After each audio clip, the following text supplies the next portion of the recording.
Welcome to the P.A.S. Report podcast. If you're tired of censorship, outraged by government abuses, and thirsty for real insights, then you're in the right place. Get ready, because here, the fight for freedom never ends. Here's your host, Professor Nick Giordano. What's up, everyone, and welcome to the America's Founding series on the P.A.S. Report podcast. This is your host, Nick Giordano. Make sure that you follow and subscribe to the podcast so you don't miss an episode. Also, visit the P.A.S. Report website, pasreport.com, and share this episode with your family and friends, because I want to start off by asking a question. What happens when a man of science throws himself into a political revolution? What happens when the same man, brilliant, relentless, and a deeply moral man, refuses to be quiet, even if it's going to cost him everything? And today, I want to tell the story of Benjamin Rush, the founding father who could provoke, inspire, and irritate just about everyone all in the same breath. He was a signer of the Declaration of Independence, was a fierce abolitionist. He pioneered modern psychiatry, and remarkably, I mean, how much time does this guy have? But probably his most difficult task was reconciling two of America's greatest rivals, once friends, then rivals. And I'm talking about John Adams and Thomas Jefferson. Now, before I get to that, Benjamin Rush, he was the physician who sought to heal not just bodies, but the very soul of a new nation that was emerging. And we have to go back in his journey. We have to go to Pennsylvania, 1746. Benjamin Rush was a prodigy. He was a Princeton graduate by the age of 14. 14. Then he ended up traveling overseas, going to Edinburgh, Scotland, which was the world's medical capital at the time, and he wanted to earn a medical degree. So in 1769, he returns to the United States, a brilliant European-trained physician, and he had an intensely rebellious American spirit. Rush was a true son of the Enlightenment, and he devoured radical ideas of natural rights and liberty. Again, he's one of those founders that wanted to truly see liberty, not just in a theoretical concept, but become reality. And he quickly saw how natural rights, liberty, clash with certain colonial injustices that existed at the time. I mean, he used his pen as powerfully as his scalpel. And as early as 1773, he was publishing scathing anti-slavery writings, decades ahead of his time. And this is an important note. And why is it so important? Well, it's simple. Too many people try and make it as if our past is black and white, no pun intended, that it's just clear-cut, it's simple.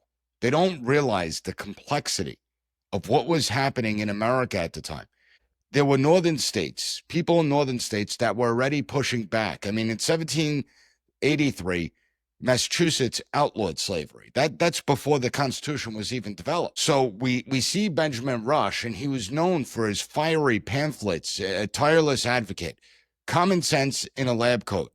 We don't have much of that today.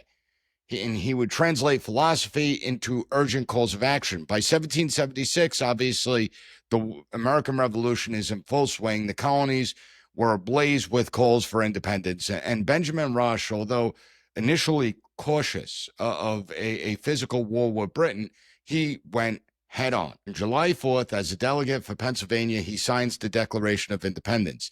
And this was no mere political act for Rush. As a doctor, a father, a man of conscience, he knew the immense personal risk. This is treason against the crown. And he's willing to risk his life and his family's life and livelihood. But for him, the principles of liberty were well worth fighting for. They were well worth the sacrifice. Again, we see, I constantly bring it up in the America's Founding series, we see these ordinary men become extraordinary, willing to put everything on the line.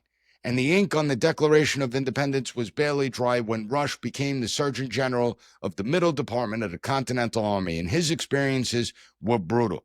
He didn't just fight the British. He was fighting disease. He was fighting horrible sanitation conditions, medical incompetence in military hospitals. I mean, let's face it, as far as medicine goes, it wasn't well established at this point. And Rush was a revolutionary in his approach. He advocated for cleanliness. He was someone that believed in proper nutrition.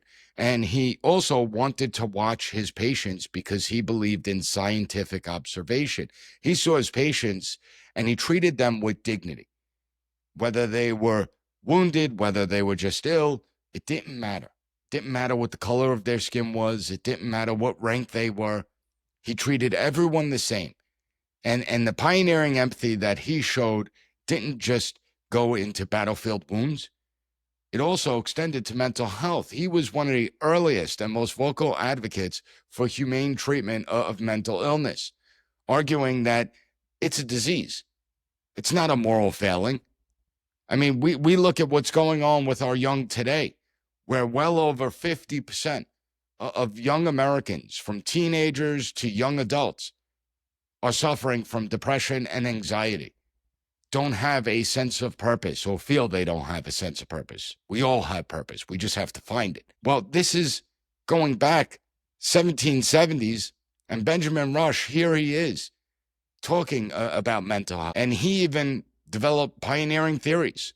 Some may have been a little bit aggressive, like bloodletting, which obviously shows that the medicine was not advanced back then. But for Rush, it didn't matter. The mind, like the body, deserved to be healed with understanding. You have to understand the disease. And Benjamin Rush didn't just help build a new nation. He sought to heal the soul of it. His unwavering moral compass, his fierce opinions, and his willingness to challenge even the most powerful figures are going to make him a lot of enemies, even among the founders. And I want to discuss that when we get back from this quick break. So everyone, hang tight, and we'll be right back. Are you ready to move easily and independently without pain and stiffness holding you back? Do you want to look in the mirror and see a hydrated glow instead of more fine lines and wrinkles? Well, discover Native Path Collagen, made with only type 1 and 3 collagen fibers. These are the two most important types that make up 90% of the collagen found in your cartilage, bones, skin, hair, nails, and gut. They provide maximum benefits. And Native Path Collagen is a single ingredient formula with no fillers, additives, or artificial sweeteners. Plus, it's third-party tested for heavy metals, ensuring purity and safety. Completely flavorless, Native Path Collagen can be added to anything: coffee, smoothies, oatmeal, you name it. It doesn't clump, it absorbs fast thanks to its peptide formula. And the best part, Native Path offers amazing bundle deals at a fraction of the price of other brands. With over 4 million jars sold, 1 million happy customers, 8,000 5-star reviews, and a 365-day no-risk guarantee, Native Path is a brand you could trust. They offer an 800 number for any questions you may have, and then you'll speak to a real person who's there to help. Visit getnativepath.com/PAS and start your transformation today. That's getnativepath.com/PAS. Welcome back to the America's Founding series on the P.A.S. Report podcast. So we're spotlighting the forgotten patriot, Benjamin Rush, a man who always sought justice. Even when the revolution ended, he was still seeking justice. Benjamin Rush said that while the American war is over, this is far from being the case with the American Revolution. He believed that the revolution was an ongoing process to form a more perfect union and create a strong citizenry, and it shows how his commitment to his ideals stretched far beyond the battlefield. He was an uncompromising voice against slavery. And this was an era where many of the founders owned slaves. That's not a secret. Many of Southerners owned slaves. It wasn't nearly a majority of people. Slaves were pretty expensive, but it was being justified. And so Rush decided to co-found the Pennsylvania Abolition Society, one of the first in the nation. And he used his medical authority to try and dismantle the justifications for slavery, that these were unsophisticated peoples. So he didn't just speak out against the evils of slavery. He actually acted on it. He mentored Black leaders like Richard Allen, who maybe I'll cover in a future episode. He supported the African Methodist Episcopal Church, which was the first independent Black denomination in the country. Rush saw the hypocrisy, profound hypocrisy, of a nation that's being born in liberty, but it's still going to uphold slavery where people are seen as property. So he was someone that wanted to challenge it, and he did. His vision for America wasn't just the revolution and slavery. It extended to public health and, more importantly, civic virtue, something that we are severely lacking in today's day and age. He believed in a public education system. He believed an enlightened citizenry was essential to a true republic and to maintain that true republic. And he was someone that believed, when it comes to education, that those people here or coming here need to know its history, need to understand what the tenets of the American creed are, need to understand what the American identity is, need to realize what our commitments are to the system. You know, too often people always look at, well, what's government going to do for me? How does government fix that problem? We always lay the burden on government. When do we ever ask, what's our responsibilities? What are our obligations to the American system? Most Americans don't even know how our system works. Most Americans never read the Constitution. They never read the Declaration of Independence. They don't know the roles and responsibilities of our institutions. And they constantly make demands on the government. That's what has led to enormous bureaucratic bloat and government growth. But it's also what has weakened us dramatically. Because if you don't know the country you're from, how are you going to defend it? How? Especially where in some cases you're taught to despise it. So Benjamin Rush believed that a public education system, it wasn't necessarily about reading, writing, and mathematics. That would be incorporated. But it was about discipline. It was about respect. It was about learning about America and our role within this system. He even tried to push for a national university. And then his work in mental health earned him the title, the father of American psychology. He championed that mental illness was a treatable disease. It wasn't a curse. He advocated for compassionate care over just institutionalizing people. He pushed for reforms, not just mental institutions, but also prison reforms. He saw rehabilitation as possible. And it's only possible through humane treatment and education. For Rush, the American Revolution was this ongoing process of societal improvement. And it must be driven by reason, logic, morality, but also compassion. Not the fake compassion that you see coming out of the left, but real compassion, that we're all in this together. We're Americans, that we appreciate our nation and we strive to make it stronger, that we take care of each other. We see what's going on in Texas right now. And how many people have now mobilized to help those Americans that are suffering? That's what America is all about. And Benjamin Rush was unwavering in his principles. He was also outspoken by nature. He epitomizes what good citizenry is. But it also caused some problems for him. And it led to significant personal and political drama in his life. During the brutal winter at Valley Forge, Benjamin Rush was deeply concerned by the troops' suffering. I mean, it was brutal. And he perceived Washington as making several key errors. In fact, Rush became a vocal critic of the commander-in-chief, and he was one of the people that actually signed on to remove George Washington from his command. His criticisms were part of what's called the Conway Cabal controversy. This is what is going to force Benjamin Rush to have to resign as the Surgeon General, and it was a bitter public feud that deeply affected him. It was a reminder that even when you're bringing up good points, even when your arguments are noble, it can come at a personal cost. And Rush did not like the rising political factionalism that was occurring in the early republic, like many of the founders. He despised political parties, and he watched with dismay as the deep friendship between Thomas Jefferson and John Adams fractured into a bitter rivalry. Seeing it as a problem, this is a new nation. New nations routinely devolve into civil war fairly quickly. And so Benjamin Rush saw the John Adams, Thomas Jefferson rival as something that posed a grave threat to this young nation.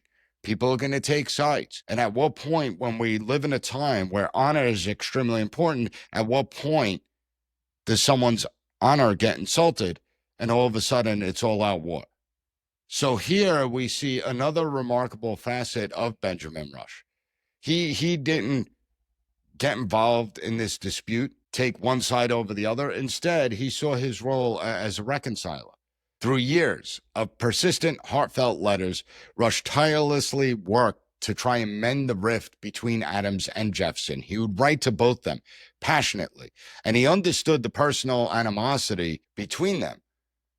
But he also explained to them that your animosity towards each other could not poison the wellspring of the nation's leadership, of this new nation. And his efforts against all odds were successful. In 1812, Adams and Jefferson resumed their correspondence together, a monumental exchange that actually lasted until their deaths on the very same day, July 4th, 1826. Really interesting when you look at that. In fact, I forget which one died first, because the other one said he didn't even let me have the dignity of dying first.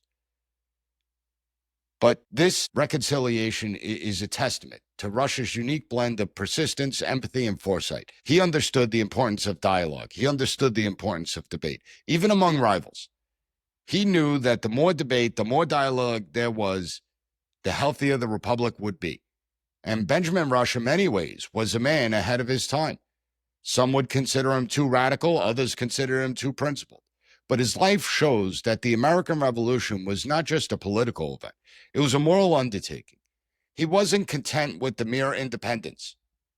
He envisioned a nation that's going to constantly and continually strive for justice, a nation that will constantly push for enlightenment. And he left a legacy of tireless advocacy for public health, education, prison reform, and compassionate treatment for all people. His vision of America was one guided by reason, conscience, and compassion. Benjamin Rush signed the Declaration with a pen in one hand and, metaphorically, a medical scalpel in the other. He understood that to create a healthy nation, you had to heal more than just the body. You had to treat the soul. And his story reminds us that the founding of America was shaped not just by statesmen, soldiers, but by pioneering thinkers, doctors, reformers, moral firebrands like Benjamin Rush. Now, if you found the content of this episode informative, please leave the P.A.S. report a 5-star rating, take 30 seconds to write a good review, and share this episode with your family and friends. I want to thank you for joining me, and I'll be back next week with another great episode of the P.A.S. Report podcast. Thank you for listening to the P.A.S. Report. Don't forget to rate, share, and hit that subscribe button. That way you'll never miss an episode. For more exclusive content and updates, visit us at PASreport.com and follow Professor Giordano on all social media platforms at P.A.S. Report.